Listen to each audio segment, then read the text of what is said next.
Well, hello, and welcome again to the 2012fad.com.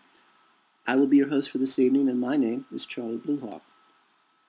Last night, we talked about not my country, and how all Western governments are flooding our countries with people from cultures that are so different from our own, with a completely different set of social values, social skills, completely different customs, completely different traditions, and completely different religions, that not only do we have nothing in common with these folks, but our cultures can do nothing but collide and explode when they encounter each other.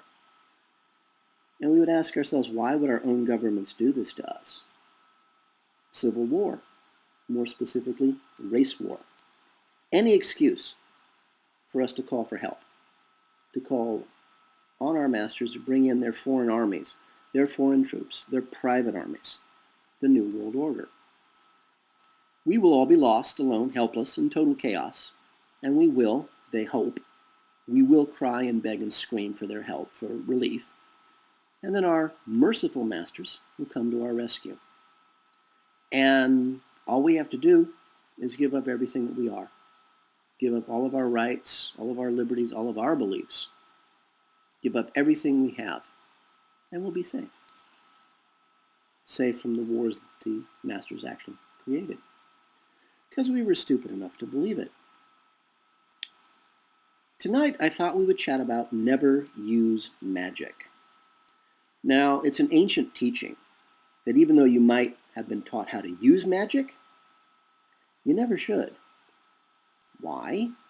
Well, because you're dealing with something so powerful, so far beyond what you or I, mere mortal creatures that we are, we just can't comprehend it. We see today, for example, the effects of using the descendant of magic, science, at the hands of our moron masters and their senseless gibbering attack on the sovereign nation of Japan, a country that they defeated more than a year ago, back in 2010, with the first attack on the first nuclear reactor. The Japanese folded. They gave up control of their economy to Western bankers, to our masters, and yet they were attacked again. This is senseless. This is a gibbering, mad, senseless attack on a foreign nation. And Japan had surrendered.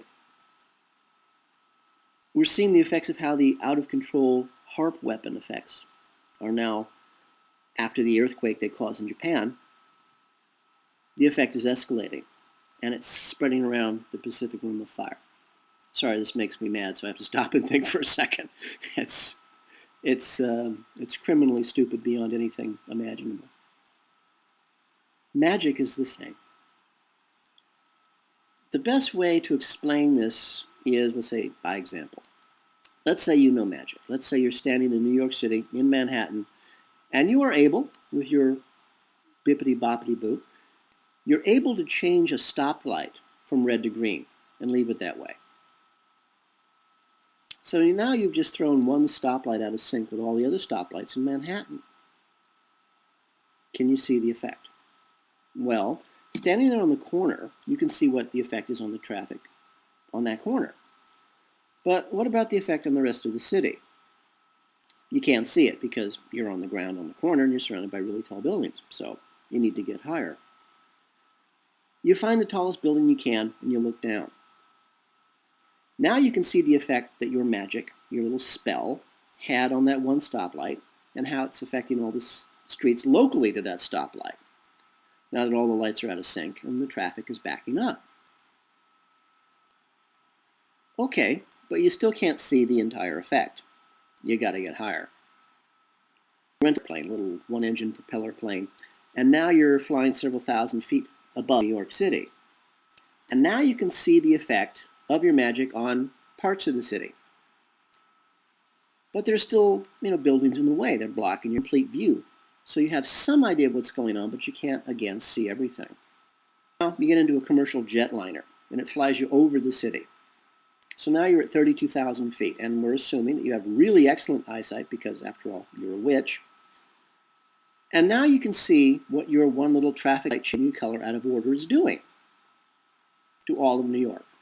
There's chaos, confusion, ambulances are blocked, beer trucks are stalled, fire trucks cannot reach anybody. It's a mess. From the one change you made to one little stoplight. Okay, you see everything. So now you need a space shuttle. So you borrow a titanium-plated space shuttle from Los Alamos. Don't worry, they've got stairs. And now you're in orbit above the United States. That one little traffic light you put a magic spell on, now affecting traffic into and out of the entire city, the entire state. Critical medical supplies are being blocked and can't reach the hospitals. Vegetables are rotting on trucks. Ice cream a gallon because the refrigerator trucks carrying it have run out of fuel. Because the gas holders can't get into the city to refill the gas. But you still cannot see the entire effect. What about the other side of the planet? Well, my point is this. You cannot see everything.